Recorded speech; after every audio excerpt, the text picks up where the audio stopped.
Investigaciones que hemos realizado pudimos entrevistar a algunos de estos testigos. Me parece que estas declaraciones son absolutamente contundentes. Escuchémoslas.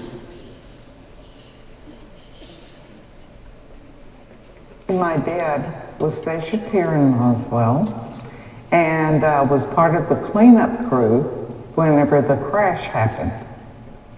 And so he was actually involved in it. His last tour of duty was in Vietnam. He acquired Agent Orange, which gave him cancer of the spine. So 2 weeks after we found out, he passed away. But before he passed away, my mother and I had taken him to Clovis, and they air vac him out to El Paso where he passed away. And as they were getting ready to put him on the gurney to load him up, he told me, he said, he always called me his baby. He said, baby, don't ever let anyone tell you that that crash didn't happen. He said, it happened. I was out there, I saw the crash site, I saw the spacecraft, and I saw the grays. And the grays was in reference to the color of the skin. And 2 weeks later, he passed away. He kept that secret for that long? For that long. He had spent almost 26 years in the Air Force. He had the highest security clearance that the Air Force gives. And he never said a word. On the day he passed away, my mother still never knew. He knew he was going to die. And it's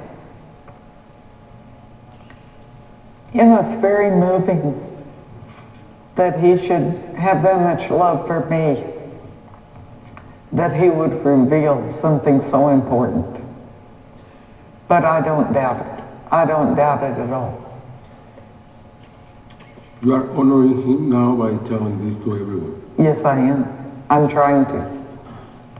Every time I tell the story, I feel that it's something that he would have wanted, that he couldn't do himself. But I always feel that he's with me. My dad was one of the soldiers or the military people that went out and picked the aliens up when they crashed here in 1947. How did you find out? He told my sister and I just before he passed away, in '88 when he passed away. He never talked about it before that because the government had threatened them with their lives and threatened them with their pensions and threatened them with their families' lives. So he had never talked about it until just before he passed away. What did he tell you? He said that he went out and found that when they got there that he observed the crash site, a circular type ship crash site, and there was debris strewn everywhere, and that he had found 3 bodies. They had large heads on them, and at least one of them was still alive when they brought him back to the base. And he kept that? Kept that a secret his whole life. He was born 1923, and he kept it a secret until 1987, 88 when he passed away. I was at the fire station the day the state policeman came by, and he had a piece of the material. And all of the firemen handled it and played with it, and when they were through playing with it, I got to handle it and play with it for a while. What did you do with it? I would wad it up in my hand and then drop it on the table. And by the time it hit the table, it was totally flat. And it was so soft that it did not wrinkle. It didn't make a noise, there was no noise, and you couldn't feel anything when it was in your hand. They tried to set it on fire with their lighters and it wouldn't burn, and they tried to cut it with their knives and they couldn't cut it. And they just talked about how strong it was and how it didn't wrinkle at all. No wrinkles anywhere. Wadded up, and by the time it hit the table, it was like you'd poured water on the table. No one was afraid of it until after the government made such an issue. What happened then? Everybody got afraid to even talk about it because whoever knew about it got threatened. You know, they came out to our house and they threatened me, and my mother was there, she heard the threats. Now, if Daddy was threatened at the time, it wasn't at the house. Probably at the fire station, they were all cautioned. But what was actually said, I only know what was said to me. What did they tell you? They first tried to convince me I didn't know anything, I didn't see anything, and I didn't hear anything, and I kept insisting I did, because we were taught you couldn't lie.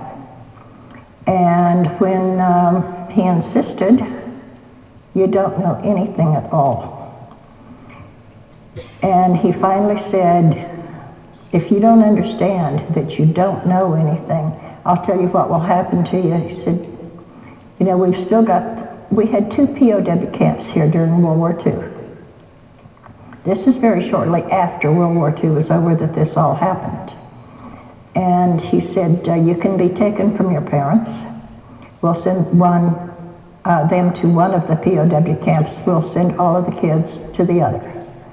And one was south of Roswell called Orchard Park, and the other one was in Artesia. And the Artesia camp was not actually a POW camp, it was the Japanese internment camp for the Japanese citizens. And he said, now if that doesn't convince you that you can't talk about this, we can just take you out here and kill you in the desert.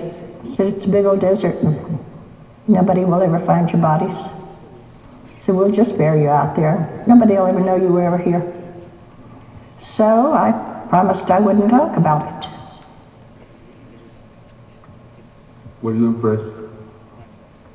I was scared to death. Absolutely scared to death. Before you worked there, and your father told you about it. He went to the place. Right. What did he see? What did he see? He said that they thought they were going to a plane crash site. And they did go out for things like range fires and plane crashes and things like that. But he said when we got there, we found a flying saucer had crashed. And there was one that was still alive. And he was walking around, and 2 that were in body bags laying on the ground. And he said they were already in the bags before they got there. And the little one that was walking around talked to them in their head. And that was a shock to all of the firemen, and he said, we talked about it, and everybody heard the same thing, although there was no sound. So it was mental telepathy, but my dad wouldn't have known that, the terminology for it. Not in 1950 or 47 when that was. What did he tell you? What did he tell him? The little person told him, we're not here to hurt you. We don't mean anybody any harm. There's nothing you can do to help us. Because they were talking about among themselves, what can we do, you know, what should we do? And the little person told him, there's nothing you can do to help us. He said, there's nothing you can do. And that's pretty close to the point that the military got there and told them to leave. So they left. The clothing they had on covered their body from their neck all the way down. Their hands were exposed, or its hands were exposed. More of a grayish pink than any other actual color. Now the clothing was silver, which was basically kind of the same color as the piece of material I played with. If I meet someone who doesn't believe it, that's okay. Everybody's entitled to their own belief. I know what happened. In 62 or late 61, I'm not sure anymore because it was so long ago, but I worked in the Biggs Air Force Base command post for the Strategic Air Command. And in the back room, we had the files of the Blue Book report. And the shift from midnight to 8 in the morning was very dull, and my officer friend that I worked with took me back and showed me these files, and I pulled out the one on this Roswell crash. And there were a few pictures in there, showed 3 dead aliens and 2 standing, apparently alive. I have no way of knowing that. And I looked at the pictures, and I saw the pictures of the craft as they were taken after it had come to rest on the ground. There was nothing in there to determine any size or anything with, except I read a small bit at the beginning telling the size of the aliens. They were between 3.5 and 4 foot tall. So, using that, I guessed the size of the spacecraft, and that was the only thing. There was nothing around that I knew of other than sagebrush and grass and weeds and stuff to go by, and it could have been any size. But I guess the spacecraft could be approximately 11 foot high and probably 35 feet across. Now, I was only guessing based on the size of the aliens. That was the only size I had, and I'll be honest with you, I regret deeply not being able to, not having read the entire report. And I saw the one in our last documentary that the boys made, where they blacked out so much of the report, and there must have been a lot in there. Now, I am a firm believer that the government wants us kept quiet. The saucer existed. I saw the pictures of it. The back, well, I assume the back right-hand corner was gone. There was no way to determine if it was the front, the side, or the rear of the spacecraft. This country was based on the premise that it should be an open society, and that we should not have a closed one. And here we have a government supposedly the servant of the people, and not the people being subjects of the government, the people, of course, being sovereigns and therefore over the government. We have the government keeping it secret all these many years from the people. How can we have the type of system our founders set up if the people do not know the truth? The people have to know the truth to make proper judgments. We do not live in a democracy in this country.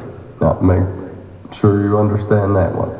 We live in a republic, but the republic is governed by the people, and the government is by the will of those governed. And the people have to know the truth to make the right choices. That is the whole issue. That is what it's all about. You ask the question, that's the answer. Bueno, estos fueron algunos de los testigos que confirman que los hechos en Roswell sucedieron.